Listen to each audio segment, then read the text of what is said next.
There's a reason you're stuck, and it's not your environment, it's not your tools, it's not even the people around you.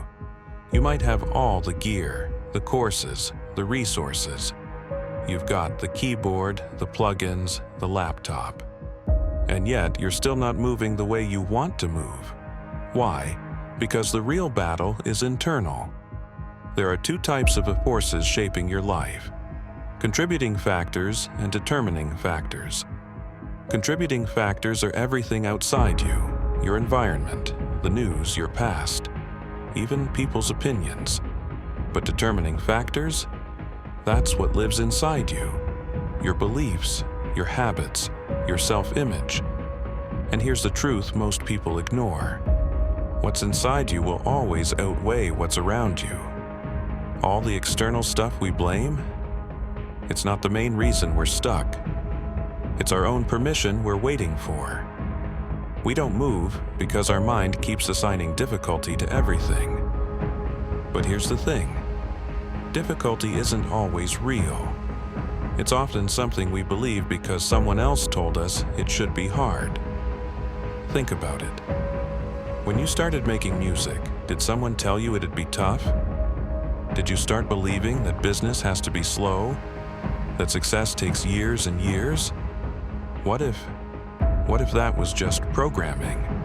And what if the thing really holding you back isn't the work, but your thoughts about the work?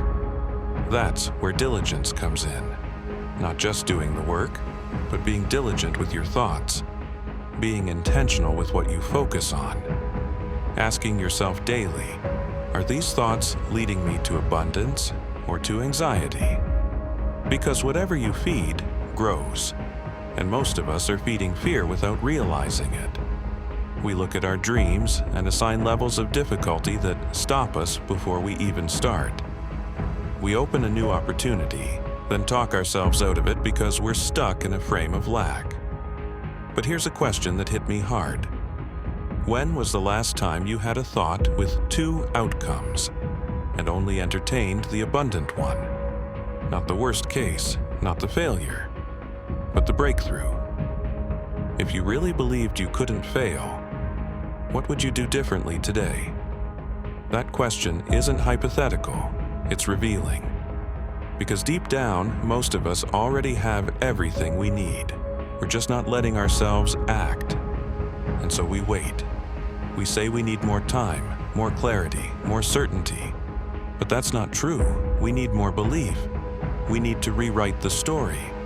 Because the thoughts you're carrying, they're not even yours. You weren't born with them. You believed someone else's beliefs. And now, you're stuck in them. But it doesn't have to stay that way. When you start thinking on purpose, when you become intentional with your words, when you stop giving power to the thoughts that drain you, you begin to change your mind. And your mind begins to change your life. And it doesn't stop with thought.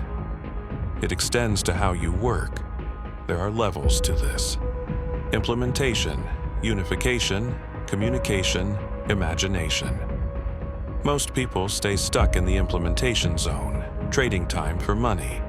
But the higher you rise, the more you use your mind, your voice, and your ideas to create value. That's the game. That's the staircase. That's the path up. And it starts with one shift. Refuse to assign difficulty where there is only growth. So now the question becomes, what belief are you ready to let go of? And more importantly, what new belief are you finally ready to plant?